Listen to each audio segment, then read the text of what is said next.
Welcome to Module 3 of Exploring the Opportunity Atlas. In the last module, we learned how to use the Opportunity Atlas to zoom into a geographic region, select groups of individuals, and then compare their outcomes to the national average and other neighborhoods. In this module, we will explore different neighborhood characteristics that may help explain differences in upward income mobility between low-income families in different neighborhoods. To get started, let's review our example from Module 2, in which we compared children who grew up in low-income homes in Detroit, Michigan. Oh, okay, I can do this. First, go to opportunityatlas.org and then click on Begin. Then in the search box, enter Detroit, Michigan. Very good. Now, look at Detroit, and then click and drag the map to look north of Detroit. What do you see? A whole lot of blue neighborhoods, which means children growing up in low-income families here in the suburbs did better than the national average. Perfect. Now, let's explore other characteristics of children who grew up in low-income families to determine if they have any association with upward income mobility. In our Children's Characteristics box in the upper right corner, change child race to Black. Now, the map shows the adulthood incomes of Black children who grew up in low-income families. You'll see that several tracks turn gray on the atlas. That means there are less than 20 children in our data set who fit the characteristics selected. So the northern suburbs of Detroit, which were previously blue because the children who grew up in low-income families had higher incomes as adults than the national average, are now gray because too few Black children grew up in these neighborhoods to provide accurate data. This reflects past policies that promoted segregation, such as redlining and zoning restrictions. The effects of these policies can be seen in more recent patterns. In this case, that few low-income Black children grew up in these neighborhoods with better outcomes. I see. You know, when I look at a map of my city, I can see the effects of historic redlining too. It's troubling, and I'm sorry to see evidence of it here as well. I hope the Opportunity Atlas can play a part in reversing these policies. I noticed that the scale at the bottom changed when I selected child race Black. Why is that? Every time we select different options in the Children's Characteristics box, the outcome scale changes. When we change child race to Black, instead of red meaning less than $20,000 per year and blue meaning greater than $60,000 per year, red now means less than $12,000 per year and blue means greater than $44,000 per year. The entire outcome scale has shifted lower.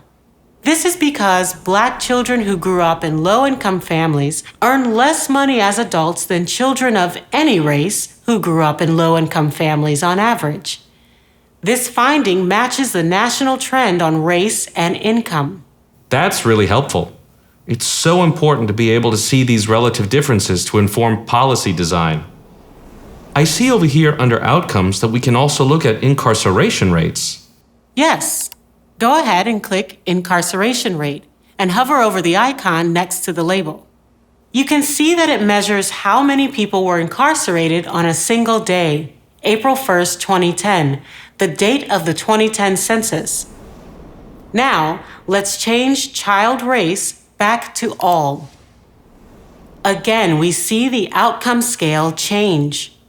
Blue now means an incarceration rate of less than 1%. Red represents an incarceration rate of greater than 8%. We can see that children who grew up in low-income families in the East End of Detroit are incarcerated at higher rates than children from low-income families in the West End.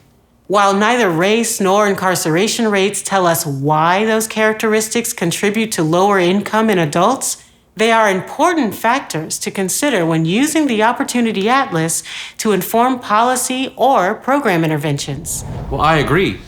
These are the characteristics we look at when making policy decisions, and it will be really helpful to examine them for any number of reasons.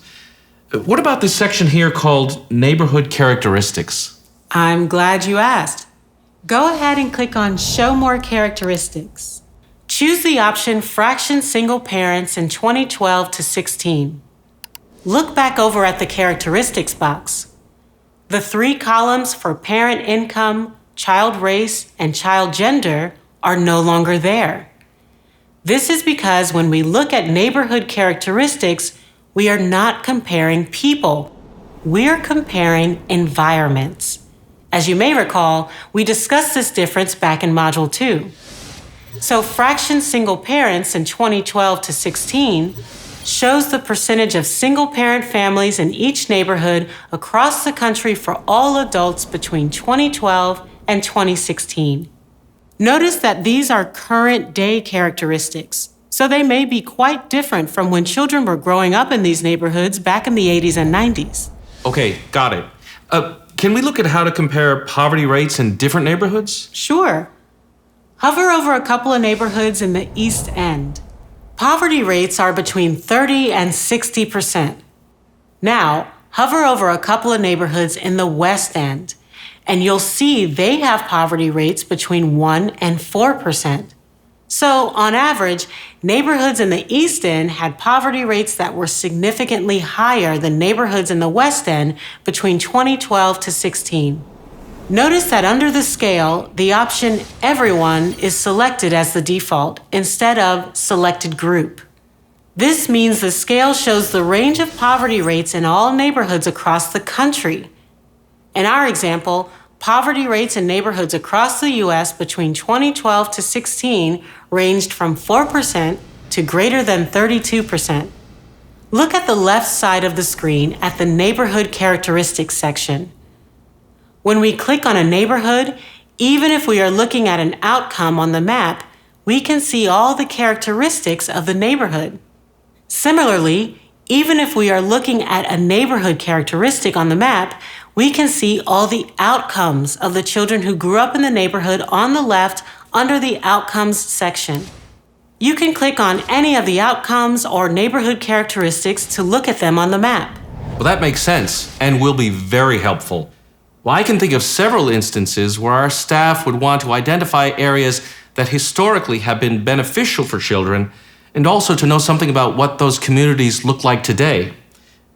Well, I thought of a question, though. Since these outcomes are based on children born between 1978 and 1983 and reflect the conditions of the neighborhood at that time, how relevant are these outcomes to children living in that neighborhood today? That is a very good question. By necessity, any analysis of upward income mobility must be based on historical data because you have to wait until children grow up to see their earnings. But to answer your question, research has found that neighborhoods that produced good outcomes in the past typically produce good outcomes later. Also, we know that historical outcome data is a much better predictor of outcomes than recent data on poverty rates or test scores. So, the outcome estimates in the Atlas are highly informative predictors of economic opportunity for children today. Well, our default has been to base policies on current data, but it would be really helpful to look at children's outcomes over decades. I can't wait to show the Atlas to my colleagues.